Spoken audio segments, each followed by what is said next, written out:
ఒక టిప్ అండి. ఇది మందారం పూలు, కొంచెం వాడినా పర్వాలేదు. కొంచెం మందారం పూలు, కొంచెము మందారం ఆకులు అండి. ఇవి మెంతులు. వీటిని మనం తలస్నానం చేసేటప్పుడు, స్నానం చేస్తున్నాం అనగా ఆయిల్ ఈ విధంగా వేడి నీళ్ళని బాగా ఇట్లా మరిగించుకోవాలండి. మరిగించుకున్నాక వాటి స్టవ్ ఆపేసి ఇట్లా మరిగించిన నీళ్ళల్లో ఈ మూడింటిని మందారం పూలు, ఆకులు, మెంతులు మూడింటిని వేసేయాలండి.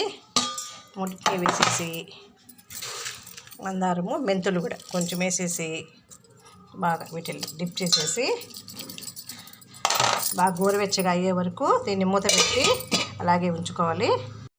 నానబెట్టిన చూడండి మెంతులు, మందారం పూలు, మందారం ఆకులు బాగా చూడండి ఎంత కలర్ చేంజ్ అయిపోయిందో. బాగా వేడి మీద వేసాం కాబట్టి బాగా ఇవన్నీ డిప్ అయిపోయినాయి. దీన్ని బాగా ఇలా బాగా ఇలా ప్రెస్ చేసేసి, బాగా ప్రెస్ చేసినాక దీన్ని ఇట్లా గిన్నెలో వడగట్టుకునేసేయాల. జిగడగా ఇది లేకుండా బాగా వడగట్టేసినాక దగ్గర క్లినిక్ ప్లేస్ ఉందండి. ఒక షాంపూ వేస్తున్నాను.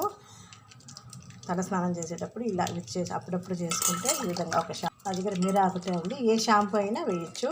చూడండి ఎలా వచ్చిందో షాంపూ లాగా. దీన్ని మనము అప్పుడప్పుడు వీలున్నప్పుడు అంతా దొరికినప్పుడల్లా మందారం పూలుగా నాకు దొరికినప్పుడల్లా వీటితో తలస్నానం చేసుకుంటా ఉంటే వెంట్రుకలు బాగా షైన్ అవుతుందండి. బాగా గుబురుగా పెరుగుతుంది. ట్రై చేయండి, లైక్ చేయండి.